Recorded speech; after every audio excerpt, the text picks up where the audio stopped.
Bon dia a tothom. És obligat per part meva, i que sigui molt breument, agrair l'amable invitació a la directora de l'Escola d'Administració Pública, agraïment que vull fer extensiu a la doctora Clara Velasco i, naturalment, també a la pròpia Escola d'Administració Pública com a institució i a tot el seu equip per l'evident capacitat de convocatòria que té, com la mostra el poder gaudir avui d'un auditori absolutament o pràcticament ple i evidenciant l'interès que un tema com el que avui ens ocupa genera evident expectació. En primer lloc, permetin-me que faci una consideració prèvia, que seria el justificar d'alguna manera en la presència avui i aquí de l'Oficina Antifrau de Catalunya, perquè potser algú dels presents es pregunta què hi té a veure amb tot això de la transparència a l'Oficina Antifrau de Catalunya.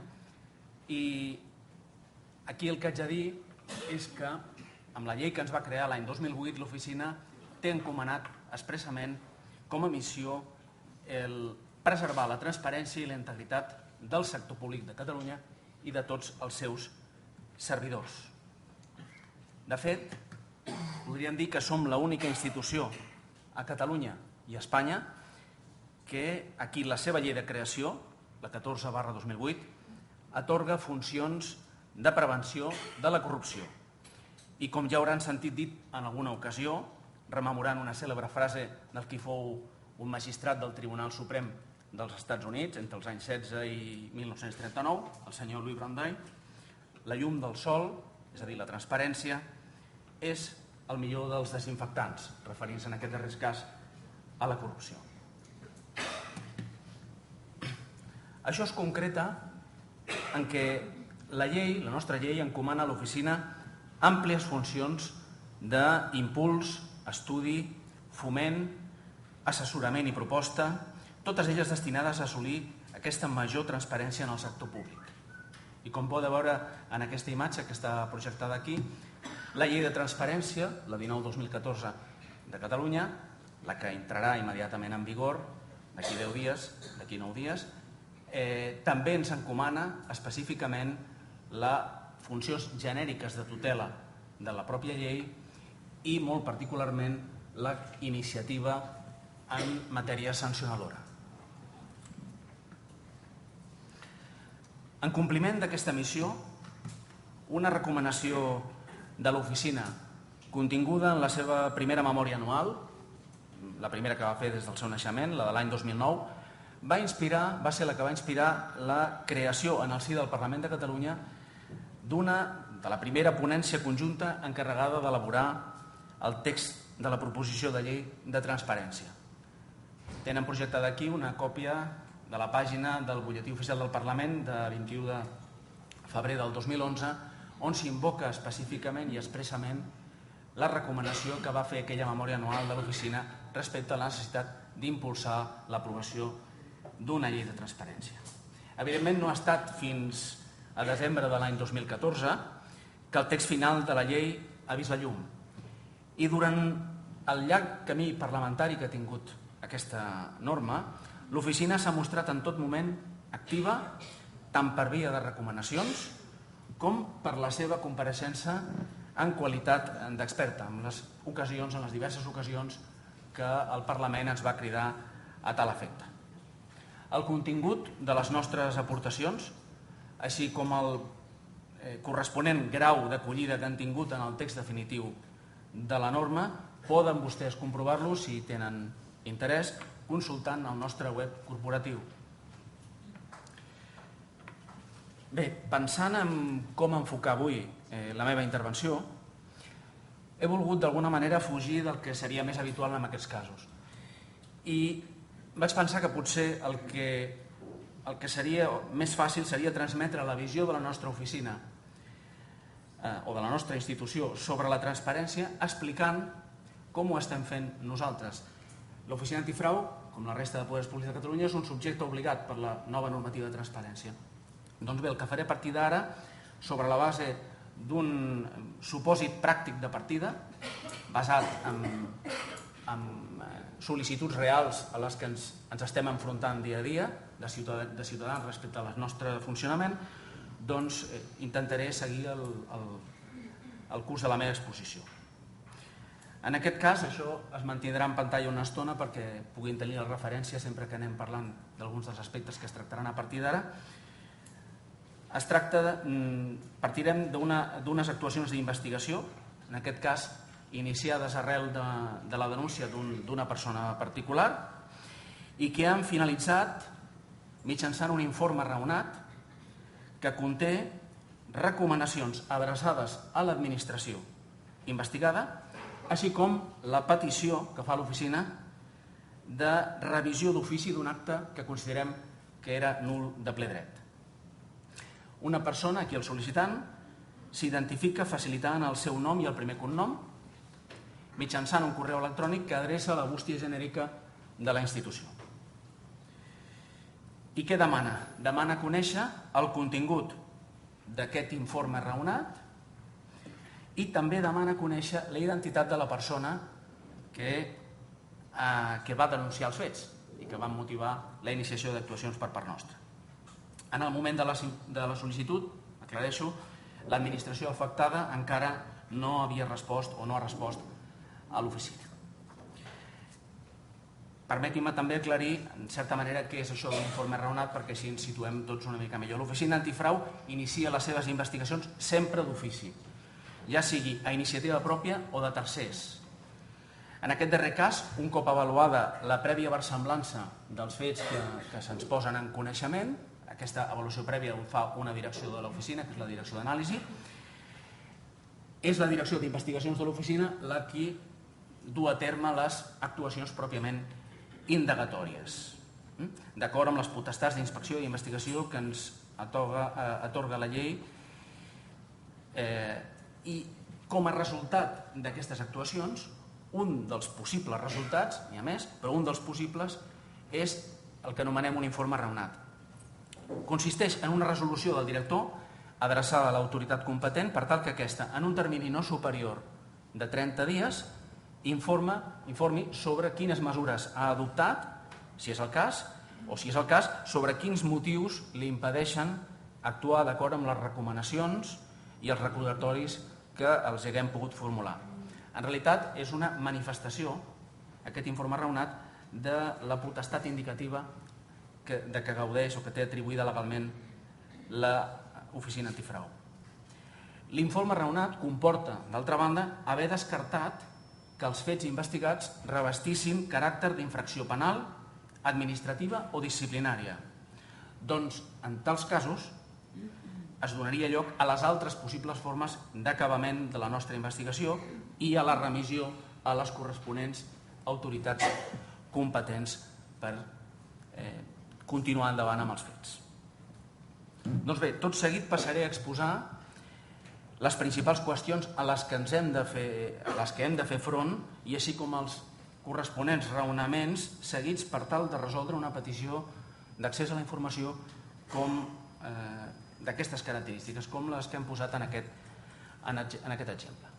En primer lloc, quina és la norma aplicable?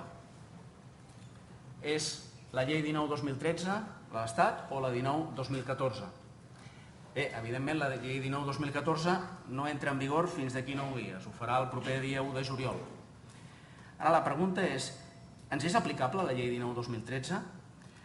La resposta no pot ser una altra que categòricament afirmativa, perquè en primer lloc ens trobem inclosos en l'àmbit d'aplicació subjectiu d'aquesta llei i en segon lloc aquesta llei ha estat dictada a l'empara de títols que són competència exclusiva de l'Estat, tenint en compte que la llei 19-2013 en la seva pràctica totalitat té caràcter de legislació bàsica. Els títols en què s'empara la llei estatal estan a la disposició final 8ª i són els relatius a les condicions bàsiques d'igualtat, a l'activitat econòmica i a les administracions públiques i el procediment administratiu comú. Dit això, el problema de l'entrada en vigor. D'acord amb la disposició final 9ª de la llei 19-2013, l'entrada en vigor, ens diu literalment, d'aquesta llei s'ha de produir d'acord amb les regles següents.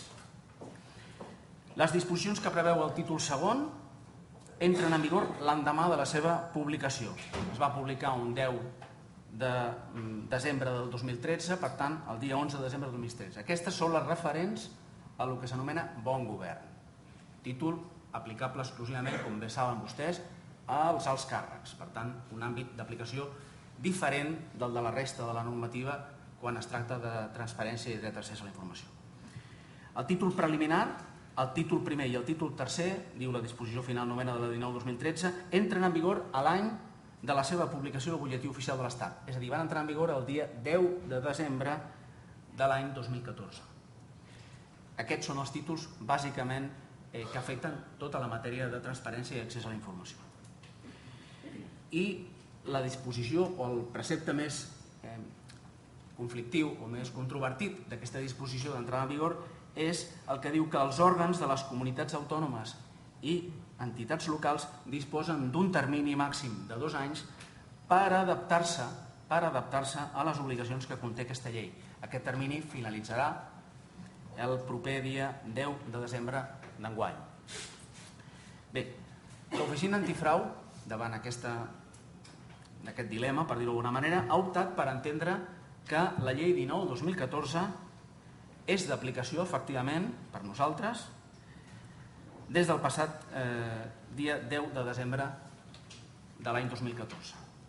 I, de fet, podem dir que així mateix ho va entendre el propi govern de la Generalitat, quan, mitjançant un acord de govern de data 2 de desembre de l'any 2014, va arribar a aprovar un projecte de llei de mesures en matèria de transparència i dret d'accés a la informació pública que havia de permetre aplicar el nou règim de reclamacions, es deia literalment que entra en vigor el 10 de desembre, així ho deia el projecte, fins que no s'aprovés la llei catalana de transparència, la qual estava previst que creés al seu torn el seu òrgan independent de garantia, com finalment així ha estat, que és la Comissió de Garanties del Dret d'Accés a la Informació. Misteriosament, aquesta iniciativa va ser retirada pocs dies després, però si algú de vostès té interès en veure-la, la pot recuperar acudint al butlletí oficial del Parlament, número 449, de 10 de desembre de 2014, on veurà que el contingut s'ajusta al que els acabo d'exposar. Quina seria, una altra pregunta, quina seria l'alternativa si sostinguéssim que no està en vigor la llei estatal, la 19/2013? Seria aplicar l'article 37 de la llei 30/92? I en base a quin procediment resoldríem sol·licituds com les que ara ens ocupen o les que posem d'exemple? Cal tenir present que la disposició final primera de la llei 19/2013 va donar nova redacció a l'article 37.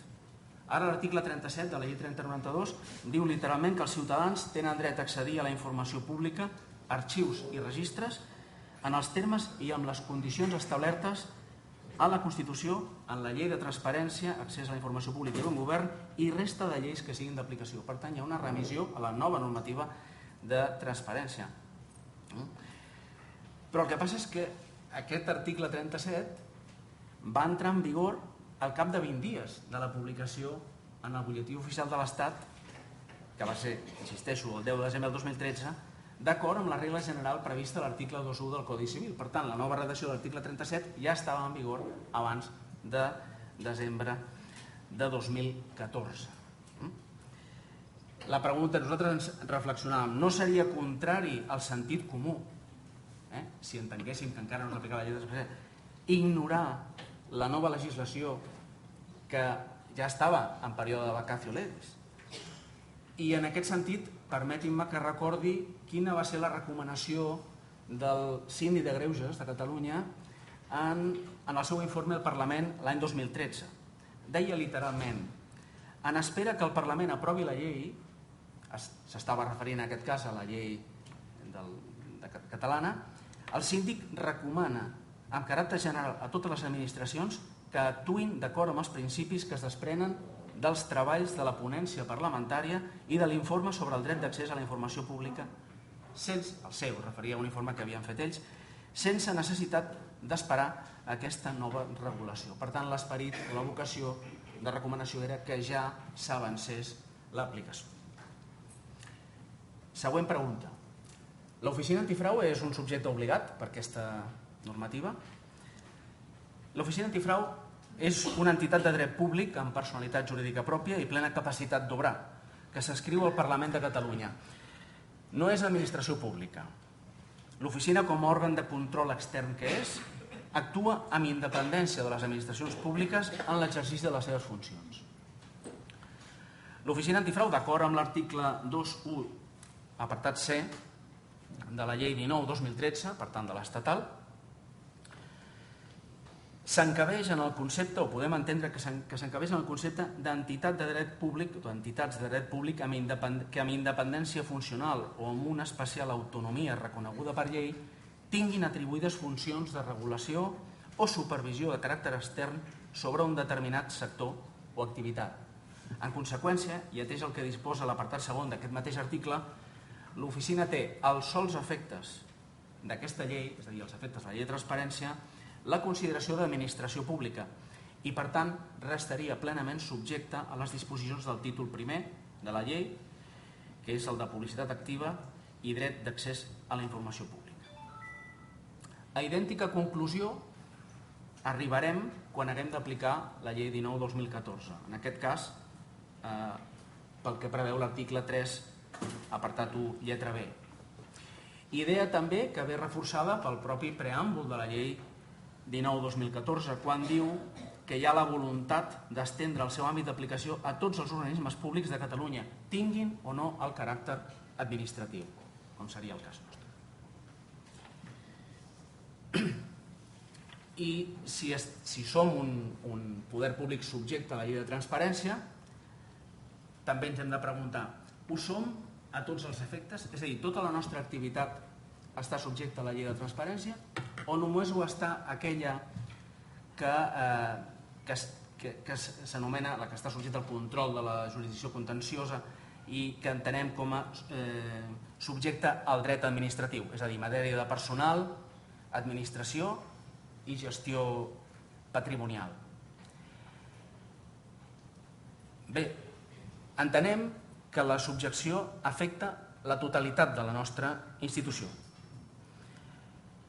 Tant aquesta, la típicament subjecta a dret administratiu, com també la que despleguen les nostres direccions d'anàlisi i d'investigacions. I així entenem que es desprèn de la llei 19/2014 del Parlament de Catalunya, que en aquest sentit fins i tot resulta més ambiciosa que la llei estatal. En certa manera, aquest va ser una de les recomanacions que va fer l'oficina en el període d'elaboració de la norma del Parlament de Catalunya. Una altra qüestió que no voldria passar per alt, que és la de la disposició addicional primera de la llei 19/2013, que també existeix en la llei 19/2014 i que coincideix amb el mateix número, és la mateixa disposició i que tenen un contingut pràcticament idèntic. La disposició addicional primera porta per títol Regulacions especials del dret d'accés a la informació pública. I l'apartat primer diu: la normativa reguladora del procediment administratiu corresponent és l'aplicable a l'accés per part dels que tinguin la condició d'interessats en un procediment administratiu en curs als documents que s'hi integrin. Pregunta: és aplicable la legislació de transparència als procediments administratius oberts? I aquesta no és una qüestió menor, i el problema, insisteixo, subsistirà tant si estem pensant en la llei estatal com quan haguem d'aplicar la llei del Parlament de Catalunya, perquè la mateixa disposició addicional primera té un contingut molt similar. Si interpretéssim, com algunes veus fan, que només són objecte de dret d'accés a la informació pública els procediments tancats, els procediments administratius tancats, hauríem de concloure que la sol·licitud del nostre exemple restaria exclosa de la legislació de transparència. A més, com ja he avançat o he afirmat abans, l'Oficina Antifrau no és administració i tampoc les seves actuacions no tenen lloc en el si d'un procediment administratiu, per la qual cosa les persones sol·licitants d'informació, en el nostre cas, no tenen la condició d'interessades. L'accés, en el cas exposat, no seria possible. Tanmateix, l'oficina està convençuda que la interpretació correcta d'aquest precepte, per resultar, entenem, més coherent amb el principi general d'accés a la informació, passa per entendre que és perfectament possible accedir a informacions contingudes en procediments administratius en tràmit, sense perjudici, naturalment, que pugui resultar aplicable una de les limitacions que siguin aplicables de les previstes a la legislació, naturalment. Quins arguments tenim en favor d'aquesta tesi?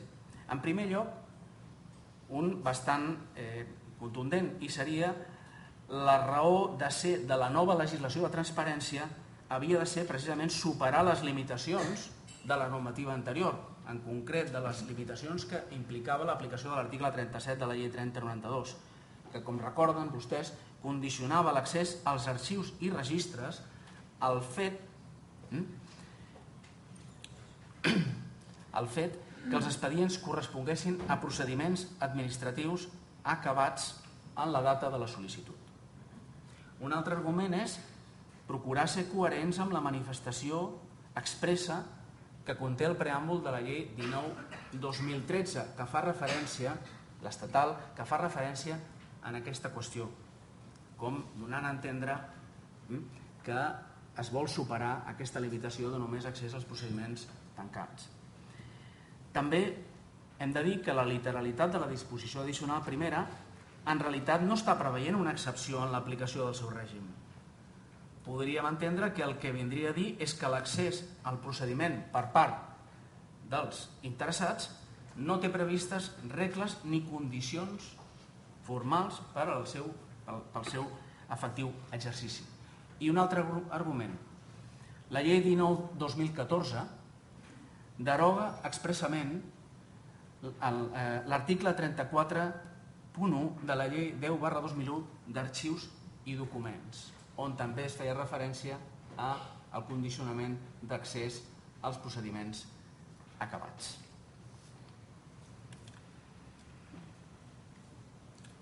Amb un altre ordre de consideracions, l'objecte de la sol·licitud i el concepte d'informació pública.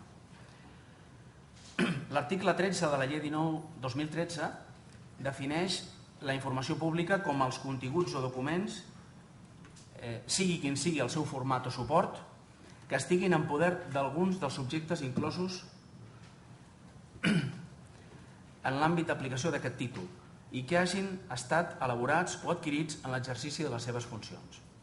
D'acord amb l'anterior, la informació sol·licitada, en el nostre exemple, reuneix els trets per tal de ser considerada com a tal. El resultat és exactament el mateix o serà exactament el mateix quan haguem d'aplicar, en aquest cas, l'article 2, lletra B de la llei 19/2014. Per tant, es demana informació pública. L'altra pregunta, seria un contingut propi de publicitat activa? Bé, en aquest cas la informació que se'ns demana no es troba entre els continguts propis de la publicitat activa o transparència activa, és a dir, aquella que haurà de figurar en el portal de transparència. Si així fos, naturalment, no hi hauria cap raó per no facilitar-la, llevat del que preveuen l'article 5.3 de la llei 19/2013 i l'article 7.1 de la 19/2014. Això s'hauria de fer efectiu de quina manera? Doncs remetent a la persona sol·licitant al portal de transparència, que és on s'hauria de trobar la informació. No és el cas, doncs. Pel que fa al mateix dret d'accés a la informació pública, aquí voldria aclarir que un dels aspectes, saben vostès, o hauran sentit, que ha estat sempre controvertit, és quina és la naturalesa d'aquest dret, del dret d'accés. Fruit de la configuració que finalment el legislador, tant estatal com autonòmic, ha donat, és que tenim una llei que regula un dret subjectiu de configuració legal sobre la base de l'article 105, lletra B de la Constitució, segons el qual, recordo, diu: la llei regularà l'accés als ciutadans als arxius i registres administratius salvant el que afecti la seguretat i la defensa de l'Estat, la indagació dels delictes i la intimitat de les persones. No ha estat regulat, per tant, el dret d'accés a la informació pública com un dret fonamental. I això, naturalment, tindrà conseqüències. Si més no, de moment aquesta és la situació, tot i que, com saben, hi va haver-hi moltes veus, també qualificades, que optaven i que abogaven per la consideració del tractament com a dret fonamental. Naturalment, això hauria tingut, entre altres conseqüències, la derivació de que les comunitats autònomes no haguessin pogut entrar a desenvolupar la regulació d'aquesta norma perquè hauria d'haver estat desenvolupada per llei orgànica. Requisits de la sol·licitud. Hi ha alguna causa d'inadmissibilitat en la sol·licitud que hem posat com a exemple? En aquesta entenem que no concorren cap dels motius d'inadmissió a tràmit dels que expressa l'article 18.1 de la llei 19/2013, ni tampoc dels que expressa l'article 29 de la 2014. El que sí hauria de fer l'oficina, en el cas concret, seria comprovar la identitat de la persona sol·licitant abans de donar tràmit a la sol·licitud, doncs el mitjà de comunicació que s'ha empleat no garanteix autenticitat, tal i com exigeixen tant la llei estatal com la llei catalana. En qualsevol cas, també permetin-me assenyalar que no falten, respecte a aquest punt, interpretacions més flexibles, com la que apunta, per exemple, el Consejo General del Poder Judicial en un protocol d'integració en l'organització interna de la institució de la gestió de sol·licituds d'informació dels ciutadans. Aquest protocol és de 18 de novembre de 2014 i si algú de vostès té interès en poder-lo consultar, està publicat en el BOE número 297 de 9 de desembre de 2014. Aquest protocol afirma literalment que el Consejo General del Poder Judicial donarà tràmit a totes les sol·licituds d'informació amb independència de les dades d'identificació proporcionades. Ho diu així, literalment. És veritat que també fa alguna excepció, la qual cosa fa dubtar sobre la mateixa convicció d'aquest argument. Però també m'agradaria apuntar que el propi Consejo para la Transparencia y Buen Gobierno, que és l'organisme independent de l'Estat per aplicar la llei 19/2013, també sembla abonar-se a aquesta tendència flexibilitzadora. Bé, respecte de la nostra sol·licitud, anem entrant al fons respecte quan el sol·licitant demana conèixer el contingut de l'informe raonat. Aquí el que diríem és que el dret d'accés a la informació pública, com saben, només pot ser limitat quan resulti aplicable alguna de les limitacions previstes a l'article 14 de la 19/2013 o, si volen, a l'article 21 de la 2014. En el present supòsit, l'accés a la informació sol·licitada entenem que no és susceptible de suposar cap perjudici als interessos protegits per les esmentades limitacions, atès que les actuacions endegades ja han finalitzat sense que de les mateixes pugui resultar cap procediment dirigit a exigir responsabilitats de naturalesa administrativa.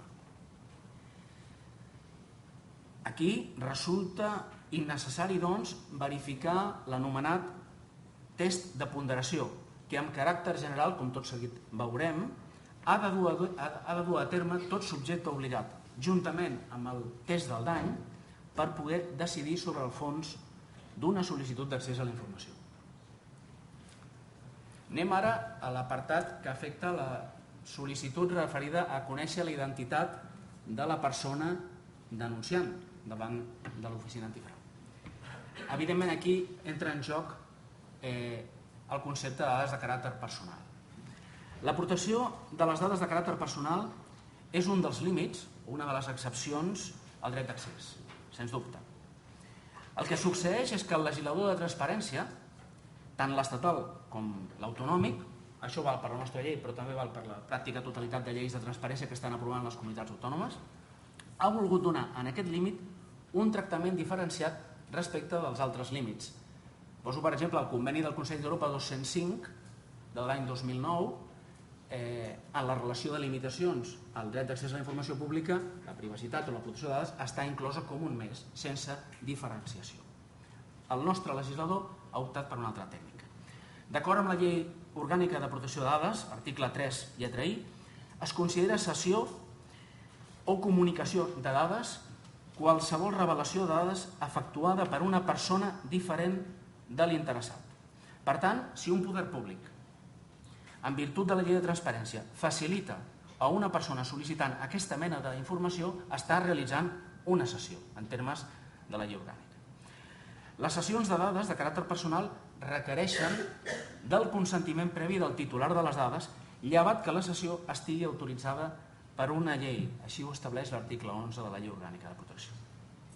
I aquí està la novetat, perquè mentre amb anterioritat a la legislació de transparència es partia de que la regla general segons la qual era necessari el consentiment per procedir a la sessió de dades que estiguessin afectades per una sol·licitud d'accés a arxius i documents, ara les lleis de transparència operen com a norma habilitant per a la sessió. Això com a principi. El que succeeix és que caldrà, en cada cas, aplicar el tractament específic que la llei de transparència dona al límit de la protecció de dades de caràcter personal.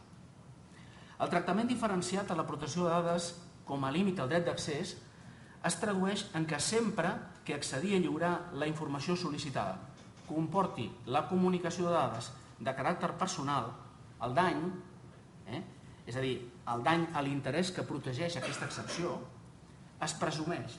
És una presumpció juris et de jure. Ja no cal, doncs, fer o efectuar la triple verificació que normalment requereix el test del dany, que és, per una banda, establir la naturalesa del menyscabament, per una altra, identificar el perjudici específic i, en darrer terme, determinar la probabilitat de que aquest detriment tingui efectivament lloc.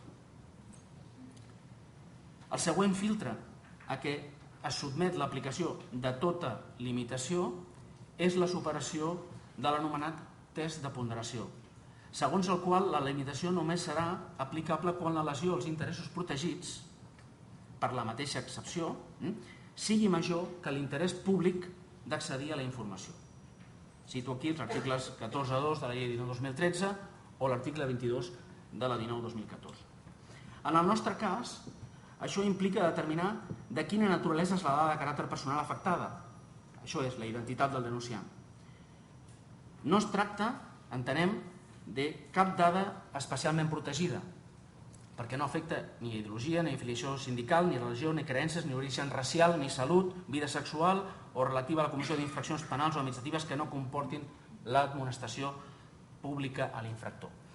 Tampoc no es tracta de dades directament relacionades amb l'organització, el funcionament o l'activitat pública, en aquest cas de l'oficina.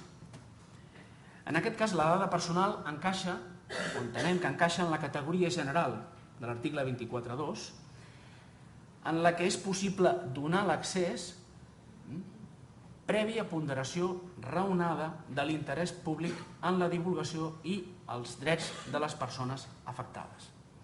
Per efectuar aquest test de ponderació, el legislador proporciona una sèrie no taxada de circumstàncies que s'han de tenir en compte. Temps transcorregut, finalitat de l'accés, menors d'edat o afectació de la seguretat de les persones. Cap d'elles entenem que no resulta aplicable, de tal manera que, en principi, et podria l'oficina lliurar la informació. Dit això, per a l'oficina antifrau entra en joc una altra consideració. És un element crític o bàsic fonamental per a la continuïtat i eficàcia en el desenvolupament de les funcions pròpies d'un organisme de prevenció i control de la corrupció, com és el nostre cas, comptar amb la deguda protecció del denunciant sense la col·laboració del qual molt difícilment arribarien a coneixement de la institució els fets o circumstàncies propis de les actuacions de la nostra institució. En aquest sentit, l'article 14.1, lletra G de la llei 19-2013 contempla com a límit l'accés a la informació que suposi un perjudici per a les funcions de vigilància, inspecció i control. Al seu torn, l'article 21, apartat 1, lletra B, preveu com el secret o la confidencialitat en els procediments si són establerts per una norma amb rang de llei. Així, resulta que la dada de caràcter personal consistent en la identitat de la persona denunciant és també informació pública, la divulgació de la qual seria possible des de la perspectiva de la protecció de dades, però que, en canvi, fer-ho suposaria o suposa un perjudici per a l'interès protegit per les altres excepcions o limitacions que acabo d'esmentar. Efectuat el corresponent test de ponderació, concloem que ha de prevaldre l'aportació d'aquestes limitacions enfront de la divulgació, per la qual cosa denegaríem o deneguem l'accés a aquesta mena d'informació. Pel que fa a la resolució, només destacaré dos aspectes. Un cop es dicta la resolució per part, en el nostre cas, del director, què pensem amb el peu de recurs? Bé, aquí el que direm és que tan bon punt entri en vigor la llei 19/2014, la possibilitat que les resolucions de l'oficina en matèria d'accés siguin objecte de la reclamació especial introduïda per la nova legislació passarà necessàriament per la celebració d'un conveni de col·laboració, en aquest cas amb la Comissió de Garanties. Entenem que així és com ho hem d'interpretar i així es dedueix de la previsió de l'article 74.3 de la llei 19/2014.